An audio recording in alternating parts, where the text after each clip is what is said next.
오늘은 신년 주일입니다. 새해를 맞이하면서 드리는 첫 주일 예배라는 의미입니다.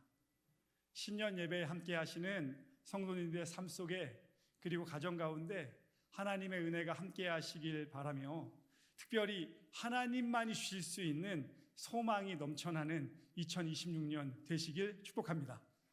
지난 송구영신 예배 때 신년 말씀 카드를 받으시고 예배가 끝난 후에 아이들처럼 좋아하시는 성도님들이 몇 분 계시더라고요. 저한테 목사님 저는 이런 말씀을 받았습니다 하면서 너무 좋아하시는 모습을 볼 때에 제 마음에도 기쁨이 있었습니다. 하나님의 말씀이 참 귀하다는 생각도 해보았습니다. 제가 받은 말씀 카드에는 마태복음 28장 20절 말씀이 적혀 있었습니다. 내가 너희에게 분부한 모든 것을 가르쳐 지키게 하라. 볼지어다 내가 세상 끝날까지 너희와 항상 함께 있으리라.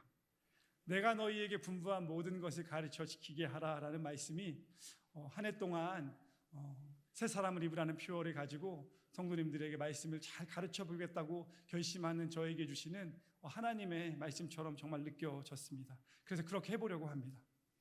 집에 와서 저희 아내는 어떤 말씀 카드를 받았는지를 보니까 창세기 22장 17절 말씀을 받았더라고요. 내가 내게 큰 복을 주고 내 씨가 크게 번성하여 하늘의 별과 같고 바닷가의 모래와 같게 하리라. 저에게 이게 무슨 의미냐고 물어보길래 제가 이거는 생각할 필요가 없는 아주 간단한 메시지다. 하나님이 우리 가정에 자녀를 몇 명 더 주신다고 하는 거니까 고민하지 말고 준비하라고 했습니다. 여러분 기뻐해 주십시오. 드디어 저도 새아기 환영식에서 저도 이제 금반지를 받게 되었습니다. 몇 개를 받을지는 모르겠지만 진짜 앞으로 기대해 주시기 바랍니다.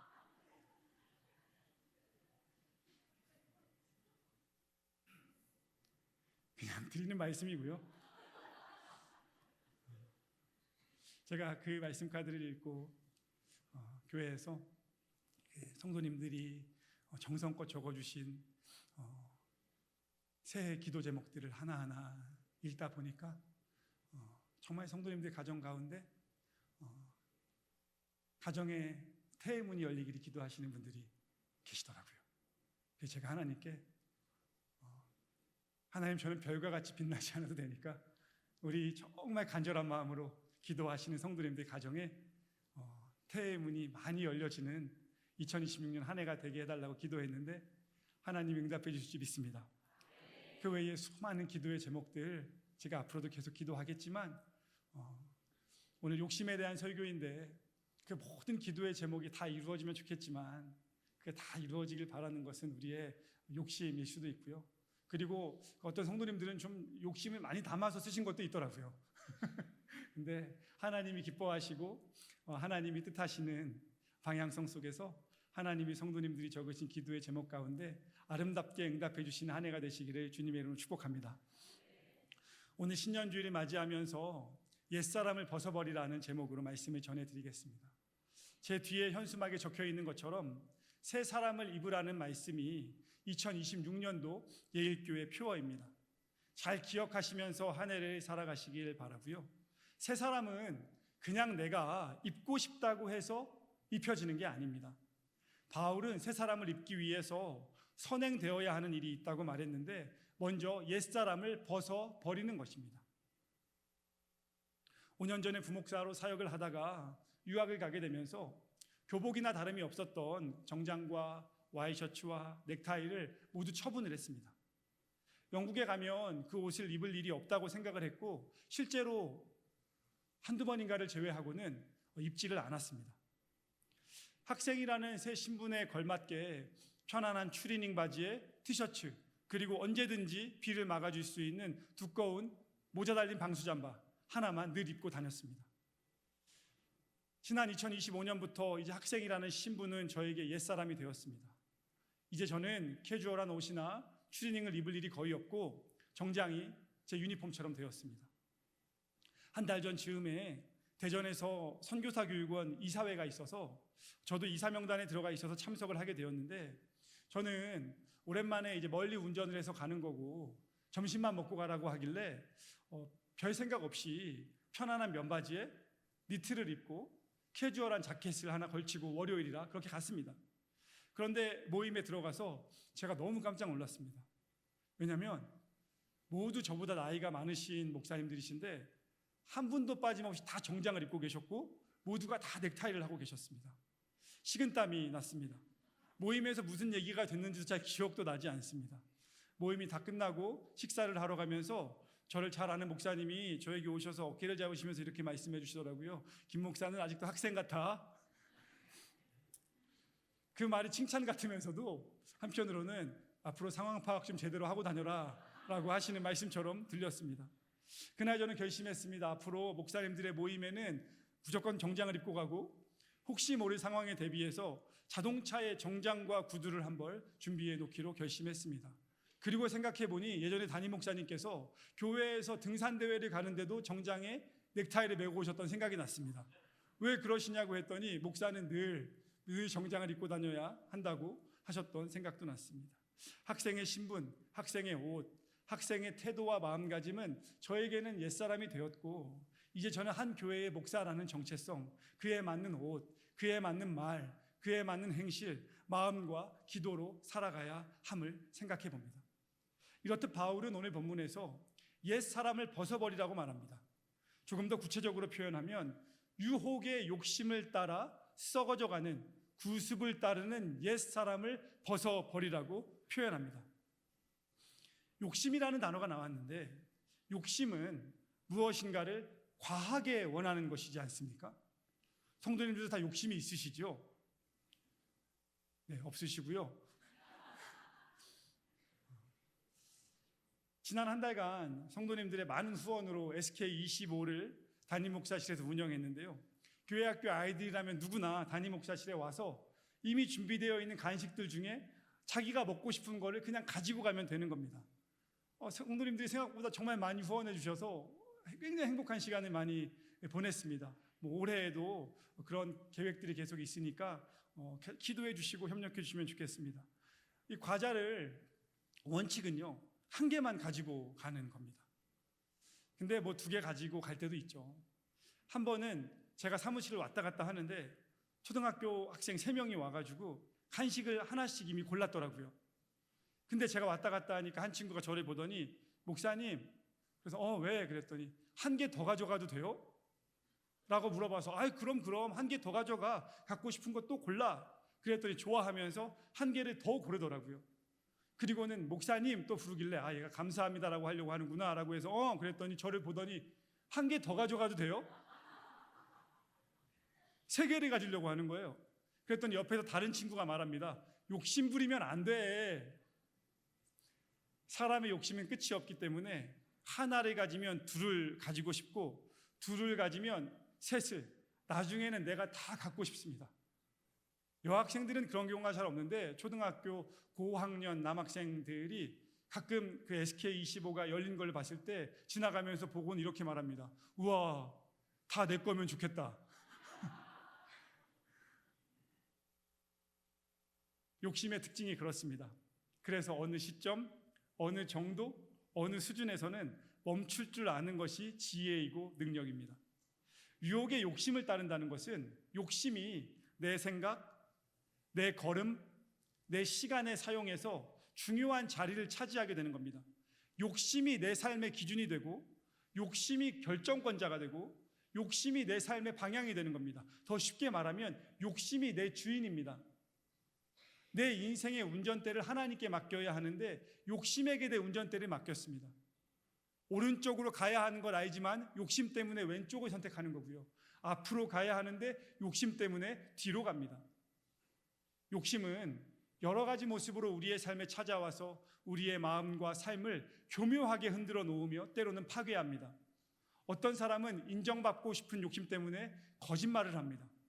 어떤 사람은 욕심 때문에 과장을 합니다. 어떤 사람은 비교나 비난이나 험담을 통해서 다른 사람을 깎아내리고 자신을 높이기도 합니다. 지난 주간에 동네 식당에 가서 아내와 함께 밥을 먹고 있는데 먼저 와 있던 테이블이 한 테이블밖에 없었습니다. 마침 저희 바로 옆 테이블이었는데 40대로 추측되는 여성 4분이서 오랜만에 만나서 아주 즐겁게 모이는 모임 같았습니다. 대화를 크게 하셔서 들으려고 한 것도 아닌데 계속 들렸습니다. 그런 4명이 밥을 먹다가 한 명의 여성이 화장실을 다녀오겠다고 하면서 일어서서 나가면서 문이 닫혔습니다. 그러자 그 여성이 나가자마자 3명 중에 1명이 다른 2사람에게 이런 말을 하더라고요. 야, 쟤 옛날에 저 정도로 날씬하진 않았는데 살을 엄청 뺐네? 쟤 근육이 다 어디로 간 거야? 옛날에는 내가 더 날씬했는데? 제가 너무 재밌어서 그걸 이렇게 메모장에 적었습니다. 그리고는 그 친구가 돌아왔는데 그런 얘기는 없었다는 듯이 또 즐겁게 대화를 이어가더라고요. 그래서 저는 누구하고 밥 먹다가 절대 화장실을 안 갑니다. 여러분 기억하시기 바랍니다. 끝까지 남아 있어야 됩니다. 차를 타고 서로 헤어질 때까지 절대 빈틈을 주면 안 돼요. 내가 사라지는 순간 나에 대한 이야기가 시작된다는 것을 늘 기억해야 합니다. 우리 각자의 욕심 때문이지요. 어떤 사람은 쾌락이라는 욕심 때문에 넘지 말아야 하는 선을 넘게 되고 그로 인해 사랑하는 사람들, 특히 가족들에게 아픔과 상처를 줄 뿐 아니라 모든 관계를 파멸로 끝내기도 합니다. 자녀를 내 뜻과 내 마음대로 통제해야 한다는 욕심은 때로 과도한 개입으로 연결이 되고 그 개입이 실망과 분노와 관계의 깨어짐으로 이어지기도 합니다. 저도 이렇게 설교하고 있지만 예외가 아닙니다. 요즘 사춘기 비슷한 시기를 보내고 있는 저희 아들이 제가 무슨 말만 하면 저한테 이렇게 말합니다. 아빠 그만하세요. 어떤 때는 제가 아들의 이름만 불러도 웃으면서 저한테 이렇게 말합니다. 그만하세요. 하준아 그만하세요. 아빠 그만 좀 하세요. 근데 가끔은 아들의 말처럼 그만하는 것이 필요할 때가 있다는 생각을 많이 합니다. 우리의 삶이 그런 것 같습니다. 신앙생활은 그런 것 같습니다. 하나님을 따르는 것도 그와 같은 것 같습니다. 그만해야 하는 상황에서 그만할 줄 아는 것. 때로는 더 나아가지 않고 더 나아감으로 인해서 이것이 분노나 파괴나 관계의 깨어짐으로 이어지지 않도록 하는 것이 욕심을 제어하는 것이겠죠. 야고보서 1장에 이런 말씀이 나옵니다. 오직 각 사람이 시험을 받는 것은 자기 욕심에 끌려 미혹됩니다. 욕심이 잉태한즉 죄를 낳고 죄가 장성한즉 사망을 낳느니라. 우리가 시험을 받을 때에 많은 이유 중에 하나가 자기 욕심 때문에 시험을 받는다고 말합니다. 처음에는 사소하고 가벼워 보이지만 계속해서 욕심을 생각하다 보면 그 욕심을 선택하게 되고 반복적인 욕심의 선택은 나의 습관과 일상이 되고 그 욕심이 나중에는 내 주인이 되어서 사망을 낳는 결과로 이어질 수 있다는 것입니다. 욕심은 우리의 눈과 마음을 속이는 속성이 있습니다. 창세기 3장에 하와가 선악과를 보았을 때에 받은 느낌이 욕심의 속성을 잘 묘사합니다. 여자가 그 나무를 본즉 먹음직도 하고 보암직도 하고 지혜롭기도 할 만큼 탐스럽기도 한 나무인지라. 이처럼 욕심은 늘 내 눈에 좋아 보이는 방식으로 나에게 다가와서 나를 속입니다. 다른 사람들은 다 아니라고 하는데 내 눈에 좋아 보이니까 그걸 선택하는 겁니다. 그렇게 다가온 욕심은 하나님이 아닌 다른 것들을 자꾸만 선택하게 또 사랑하게 만듭니다. 욕심의 속성 중에 또 다른 것은 우리가 사랑해야 하는 대상의 방향을 바꿔놓는다는 데 있습니다. 그 욕심의 능력입니다. 디모데후서에 보면 사람들이 자기를 사랑하며 돈을 사랑하며 자랑하며 교만하며 비방하며 부모를 거역하며 감사하지 아니하며 거룩하지 아니하답니다. 욕심에 이끌리고 욕심에 지배되는 삶은 하나님으로부터 자연스럽게 멀어질 뿐만 아니라 사랑하는 대상을 바꾸게 됩니다. 욕심과 하나님이 같은 공간에 거할 수 없기 때문입니다. 우리가 한 번뿐인 인생을 살아가면서 무엇을 주인으로 모실까를 잘 선택해야 합니다. 예수님 말씀하셨습니다. 한 사람이 두 주인을 섬기지 못할 것이니 너희가 하나님과 재물을 겸하여 섬기지 못하느니라. 하나님과 재물을 비교하면서 겸하여 섬기지 못한다는 것은 하나님을 선택하라면 재물을 포기하라는 말이 아닙니다. 재물을 다 버리라는 의미가 아닙니다. 주도권을 어디에 두겠느냐는 질문입니다. 누가 주인이냐는 겁니다. 많은 인생들이 두 주인을 섬기려고 하다가 파멸합니다. 사탄에게 넘어갑니다. 시험에 듭니다. 성경은 늘 말합니다. 한 사람을 주인으로 삼되 그 주인이 하나님이 되게 하는 삶이 복되다. 하나님과 재물을 겸하여 섬길 수 없다는 것은 하나님을 나의 주인으로 삼고 재물을 그 밑에 두라는 것입니다.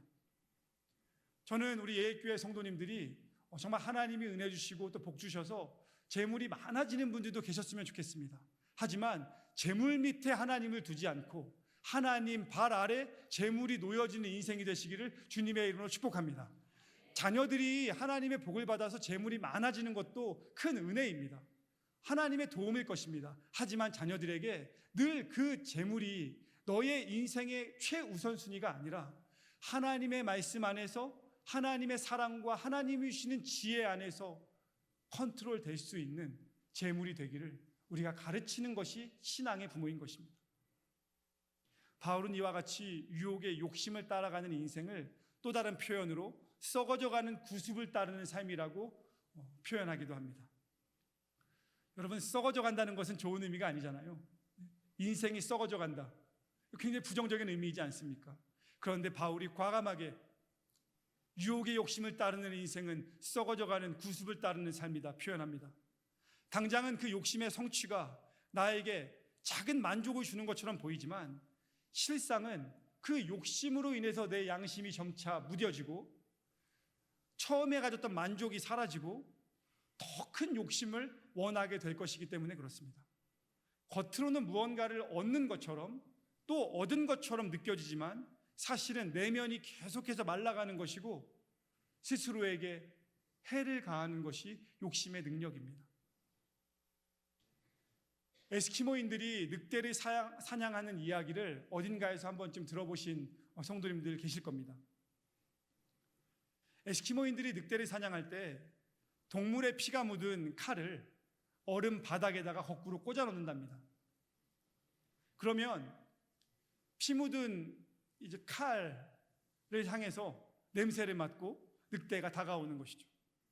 그리고는 그 칼에 묻어 있는 다른 동물의 피를 핥기 시작한답니다. 처음에는 조심스럽게 칼날에 묻어 있는 피를 핥지만 점차적으로 칼날 자체를 핥게 되고 결국에는 그 칼날에 자신의 혀가 베이게 된답니다. 그런데 이 늑대가 이미 피 맛에 취해버려서 그때부터 나오는 자기가 핥고 있는 피가 자신의 입에서 나오는 피인 줄도 모르고 계속해서 핥다가 과다출혈로 그 자리에서 쓰러진답니다. 그러면 에스키모인들이 그 늑대를 가지고 가는 것이죠.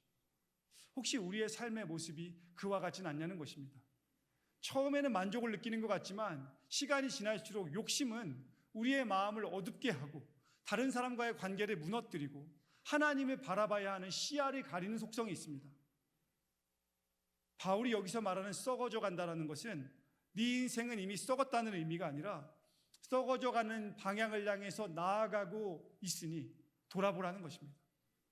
그 방향을 바꿀 수 있는 기회가 있다는 것입니다. 지금 그 욕심의 방향은 하나님으로부터 멀어지는 것이기 때문에 시간이 갈수록 점점 더 메마를 수밖에 없으니 하나님이 주시는 생명의 길로 돌아오라는 것입니다. 바울은 지금 성도들의 삶을 정죄하기 위해서 거친 표현을 반복해서 사용하는 것이 아니고 그리스도 안에서 부름받은 성도들로 하여금 욕심을 주인으로 삼는 썩어져가는 구습에서 벗어나 하나님을 주인으로 삶은 삶을 살아가라고 초청하는 것입니다. 옛사람을 벗어버린다는 것은 지난 과거의 습관들과 생활의 방식들을 내려놓는 것과도 관련이 있지만 단순히 습관만 바꾸는 것이 아니라 나의 정체성을 확인하고 나의 가치관과 삶의 방향을 변화시키는 것과 더 깊은 연관이 있습니다. 성경은 옛사람을 벗어버리고 새 사람이 되었던 생각보다 많지 않은 사람들과 옛사람을 벗어버리지 못한 채 욕심만을 주인으로 삼으며 살아갔던 다수의 사람들을 소개하면서 우리의 삶이 욕심을 선택하지 않고 하나님을 선택했던 삶을 본받으며 그 길로 들어오라고 초청하는 것이죠. 사랑하는 여러분, 다시 선물로 주어진 2026년 새해를 어떤 모습으로 살아가시겠습니까? 여러분은 혹시 옛사람을 벗어버리겠다고 늘 생각했지만 결국에는 옛사람을 벗지 못하여 욕심을 주인으로 삼고 썩어질 구습을 따라갔던 사람, 성도로 불렸지만 사실은 성도가 아닌 것이나 다름없었던 사람으로 기억되고 싶으십니까?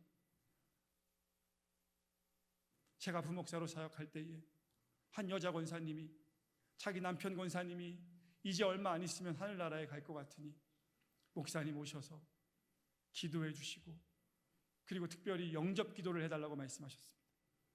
제가 그분께 말씀드렸습니다. 권사님, 남편분이 권사님이신데 뭘 또 가서 제가 영접 기도를 합니까? 이미 권사님이신데요. 근데 아내 권사님이 그렇게 말씀하셨습니다.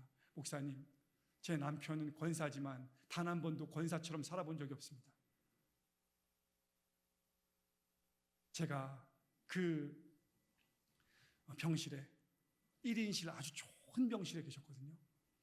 자녀들도 다 성공한 사람들입니다. 제가 그 1인 병실을 5번을 찾아갔습니다. 권사님, 예수님을 나의 주인으로 인정하시겠습니까? 예수님을 믿고 구원 받으셨음을 확신하십니까? 나중에는 제가 대답을 못하셔서 손을 붙잡고, 권사님, 예수님을 나의 주인으로 인정하시면 제 손을 한번 잡아보세요. 예수님만이 나의 주인으로 인정하시면 눈을 한번 깜빡여 보세요. 혹시 우리도 성도라 불렸지만, 집사라 불렸지만, 권사라 불리고 장로라 불리고, 또 저에게도 하는 말입니다. 목사라 불렸지만 사실은 그렇지 않았던 사람으로 기억되고 싶으십니까? 이미 예수의 능력을 힘입어 죄의 사슬이 다 끊어졌는데 자발적으로 그 죄의 사슬을 스스로 묶어 살았던 인생으로 기억되시겠습니까? 저는 그렇게 살아갔던 신자로 기억되고 싶지 않고, 우리 예익교회에서 함께 신앙생활 하시는 모든 성도님들도 그렇게 기억되지 않으시기를 주님의 이름으로 축복합니다. 하나님이 도와주셔서 옛사람을 벗어 던지고 심령이 새롭게 되어서 새 사람을 입는 한 해가 되어야 하겠습니다. 그 일은 사람의 능력으로 되는 것이 아니라 오직 예수 그리스도를 의지할 때에 가능한 일입니다. 예수님께서 이미 우리를 위하여 십자가에 달려 죽으셨기 때문에, 그리고 우리를 옛사람이 아닌 새 사람으로 이미 만드셨기 때문에, 예수님으로 인해 나에게 주어진 새로운 정체성, 그 정체성을 다시 인식하고 깨닫고 그렇게 살아가겠다고 결심하는 사람들에게 하나님의 은혜가 다시 임하지 않겠습니까? 존 파이퍼 목사님이라는 분이 하나님을 기뻐할 수 없을 때라는 책에서 평생 신학을 연구하시고 목회자로 살아가시면서 목사들의 목사, 신학자들의 신학자로 불리시는 그 분이 자신이 연구하고 공부했던 성경과 신학을 요약하시면서 그리스도인의 삶은 무엇인가? 이렇게 말씀하십니다. 하나님을 기뻐하기 위해 싸우는 것이다. 하나님을 기뻐하기 위해 싸우는 것이 그리스도인의 삶이다. 이것은 새 사람을 입기 위한 싸움이고, 그 새 사람을 입기 위한 시작은 옛사람을 벗어 던지는 것입니다. 옛사람을 어떻게 벗어 던질 수 있을까? 어떤 일과 어떤 노력을 해야 하는가? 우리가 해야 하는 유일한 일은 예수 그리스도를 지금보다 더 사랑하는 것이고, 그 예수 그리스도를 기뻐하는 것입니다. 예수 그리스도를 더 사랑하며 기뻐하는 길을 선택할 때에 우리가 이 땅에서 천국을 맛볼 수 있다고 존 파이퍼 목사님은 소개합니다. 그래서 저는 이 싸움을 가리켜서 우리가 한 해 동안 싸워가야 할 거룩한 싸움이라고 말씀을 드리고 싶습니다. 홀리 파이팅입니다. 이 싸움은 옛 사람을 과감하게 벗어내고 심령이 새롭게 되어서 예수 그리스도를 붙잡는 싸움입니다. 우리의 노력으로 가능한 게 아닙니다. 왜냐하면 심령이 새로워지는 것이기 때문에 그렇습니다. 우리의 신체가 새로워지는 게 아닙니다. 우리의 외모가 새로워지는 것이 아닙니다. 우리의 근육을 키우는 것이 아닙니다. 그런 차원이 아닙니다. 오직 심령이 새롭게 되어야 하기 때문에 그 일은 내 능력으로 가능한 것이 아니고 그 능력을 지니신 분, 예수 그리스도를 의지할 때에만 가능한 일입니다. 감사한 것은 이미 예수님께서 그 일을 우리에게 행하셨기 때문에 우리가 해야 하는 일은 예수님이 나를 위해 이미 그 일을 행하셨음을 철저하게 신뢰하면서 그 예수님께 가까이 나아가기 위해 말씀을 붙잡고 기도하며 살아가는 것입니다. 바울은 말했습니다. 믿음의 선한 싸움을 싸우라. 영생을 취하라. 이를 위하여 내가 부르심을 입었다. 이 말씀 드리고 마치겠습니다. 성경을 보면 하나님께서는 옛사람에 머물러 있던 적지 않은 사람들의 인생을 새 사람으로 변화시켜 주셨습니다. 충동적인 성격 때문에 흔들리는 인생을 살았던 시몬은 예수님을 만나고 새로운 정체성인 반석 베드로로 변화되었습니다. 예수 믿는 사람을 앞장서서 박해했던 사울은 다메섹으로 가는 길에 예수님을 만나 예수님을 전하는 선교적 인생을 살면서 바울로 변화되었습니다. 요한복음 4장의 사마리아 여인은 사회적으로 죄인으로 낙인 찍힌 실패한 인생이었습니다. 물을 길러 올 때에도 다른 사람들이 있는지 없는지 눈을 피해야 할 만큼 비참한 삶이었습니다. 그랬던 여인의 삶이 예수님을 만난 후에 자신의 부끄러웠던 옛사람의 과거를 다 극복하고 예수 그리스도를 전하는 증인의 정체성을 갖게 되었습니다. 누가복음 19장을 보면 욕심이 많아서 사람들이 싫어했던 세리 삭개오가 소개됩니다. 삭개오는 돈이 많은 사람이었습니다. 예수님을 만난 후에 자신의 옛사람의 모습을 회개하고 벗어버리겠다고 결심했습니다. 이 결심은 내가 가지고 있는 모든 돈을 내가 다 내려놓고 포기하고 내 재물은 없는 것으로 하고 예수님을 따라가겠다는 그런 결심이 아닙니다. 내가 지금까지는 재물을 내 인생의 주인으로 섬기며 살았는데 예수님을 만났으니 예수님이 내 인생의 주인이 되시는 걸로 내가 선택하고 내가 가진 재물을 예수님 안에서 컨트롤될 수 있게 내가 노력하겠다는 결심이었습니다. 그때 예수님 말씀하셨습니다. 구원이 이 집에 이르렀다. 아버지의 품을 떠나 자기가 원하는 대로 살았던 탕자도 아버지의 품으로 돌아왔을 때 새 사람의 삶이 시작이 되었습니다. 누가복음에 보면 막달라 마리아라는 여인은 상처가 많았습니다. 그런데 예수님 안에서 부활의 첫 증인으로 사용되었습니다.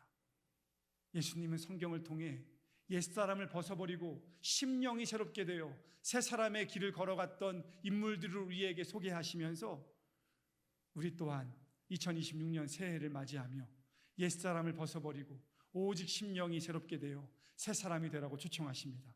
그 일은 나의 노력과 나의 능력과 나의 지혜가 아니라 오직 예수 그리스도를 나의 주인으로 인정하며 그 예수님 안에서 힘을 내서 살아가겠다고 결심할 때 가능한 일입니다. 2026년 새해에 옛사람을 벗고 심령이 새롭게 되어 새 사람을 입으시는 모든 예익교회 성도님이 되시기를 주님의 이름으로 축원드립니다. 함께 찬양하겠습니다.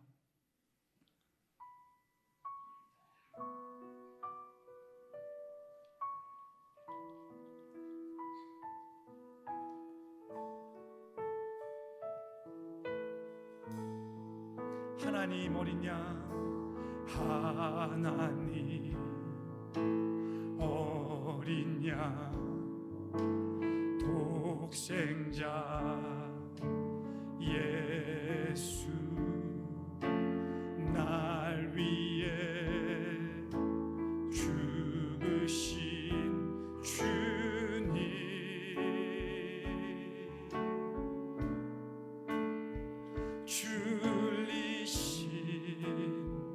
그 보혈이 나의 죄를 정결케 하네. 내 영을 고치시네. 송축하리라. 화목해 하신 주, 나의 모든 죄 깨끗게 하셨네.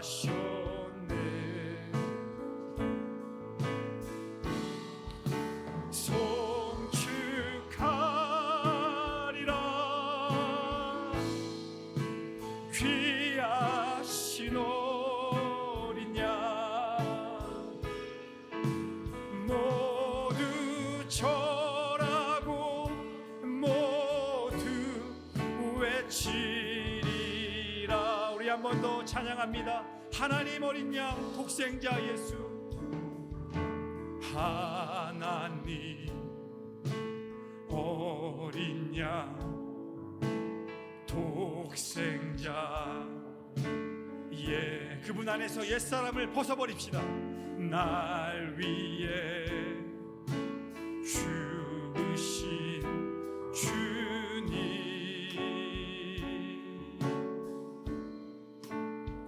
줄리신 그 보혈이 나의 죄를 정결케 하네. 내 영을 고치시네. 송축하리라.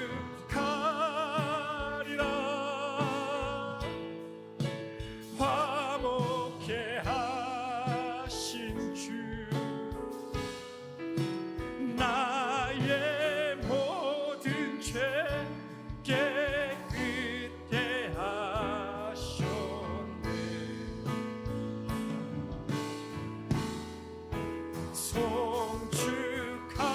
송축하리라. 옛사람을 벗어버리라. 귀하신 어린 양 모두 절하고 모두, 우리 마지막으로 한번 같이 고백합니다. 송축하리라. 화목케 하신 주, 송축하리라. 옛사람을 벗어버리라. 화목케 하신 주, 오직 예수 그리스도 안에서 나의 모든 죄 깨끗게 하셨네. 송축하리라. 송축하리라. 옛사람을 벗어버리라. 귀하신 어린 양 모두 절하고 모두 외치리라. 사랑하는 예일교회에서 예배하시는 모든 성도 여러분, 신년 첫 예배를 드리면서 우리가 누구를 의지하고 무엇을 붙잡아야 하겠습니까? 우리가 신앙생활하는 유일한 이유는 무엇입니까? 예수 그리스도 한 분밖에 없습니다.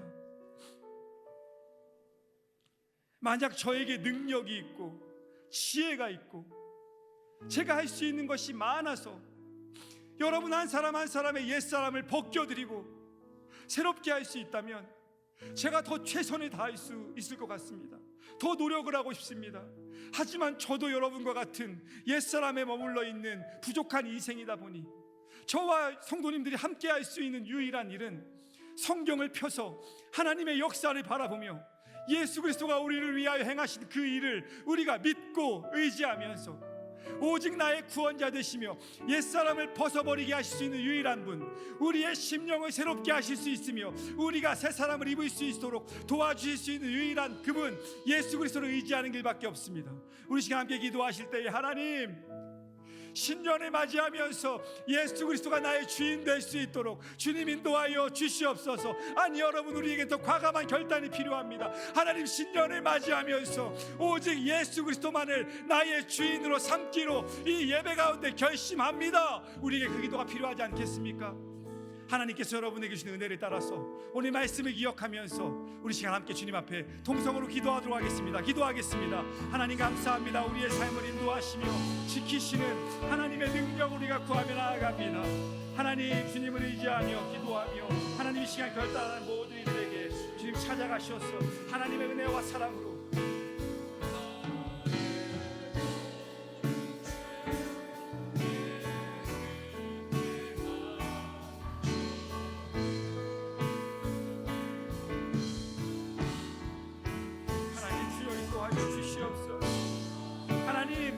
하나님, 우리의 옛사람이 벗겨지고 심령이 새롭게 되어 새 사람을 입는 한 해가 될 수 있도록 주여 인도하여 주시옵소서.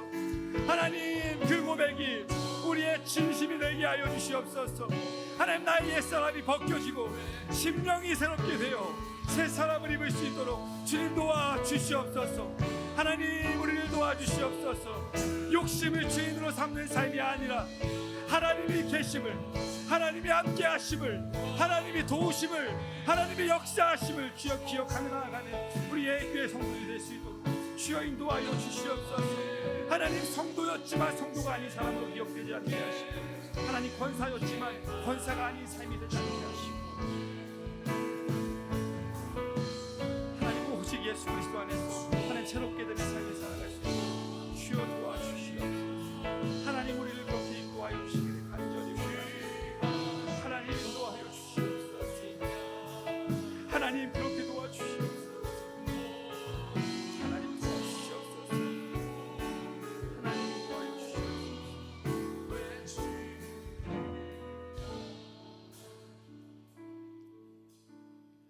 여러분, 말씀에는 능력이 있기 때문에 내가 나의 진심을 다해서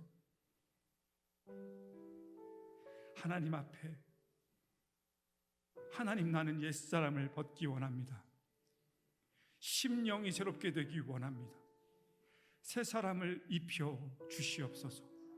이 고백이 성도님들 한 분 한 분의 하나님 앞에서의 솔직한 고백이고 정직한 고백이며 진실한 고백이 될 때에 하나님께서 그 고백을 가지고 나아가는 성도님들의 삶에 새 사람을 입혀주시는 한 해가 될 줄 믿습니다. 기도하겠습니다. 하나님, 2026년 새해를 또 선물로 주셨습니다. 작년에 부족함이 많았는데 새해를 선물로 주시며 새로운 기대와 소망을 갖게 하시는 좋으신 하나님, 참 감사합니다. 하나님, 우리 예일교회가 2026년 새 사람을 입으라는 비전을 가지고 하나님께 조금 더 가까이 나아가 보기 원하고, 예수님께서 이미 행하신 그 놀라운 일들을 다시 기억하면서 내가 그리스도인임을, 그리스도인의 정체성으로 부름받았음을 기억하면서 다시 한번 옛사람을 벗어버리고 심령이 새롭게 되어 새 사람을 입는 한 해가 되기를 소망하오니, 하나님 우리를 긍휼히 여겨주셔서 단 한 사람도 빠짐없이 올 한 해를 보내며 예수 그리스도가 해주시는 새 사람을 입는 한 해가 될 수 있도록 주님 인도하여 주시옵소서. 이 시간 주님 앞에 신년 예배드리며 감사 예물, 10의 1을 구분하는 손길들, 선교 헌금, 주일 헌금, 여러 가지 기도의 제목을 담아 하나님께 올려드리는 예물도 주님께서 받아주시고, 하나님 한 해를 살아갈 때에 우리 교회 성도들의 삶에 복의 복을 더하여 주시옵소서. 사업 위에 은혜를 주시고 일터 가운데 함께 하시며 자녀들의 인생의 복을 받고 각 가정마다 하나님의 은혜가 떠나지 않는 기쁨이 있게 주님 인도하여 주시옵소서. 한 해를 보낼 때에 기도가 응답되게 하시고 하나님을 알아가는 기쁨이 있게 하시고 하나님을 전하는 즐거움이 있게 주님 인도하여 주시옵소서. 그렇게 도와주신 하나님을 신뢰하며 살아계신 우리 구주 예수 그리스도의 이름으로 기도드립니다. 아멘.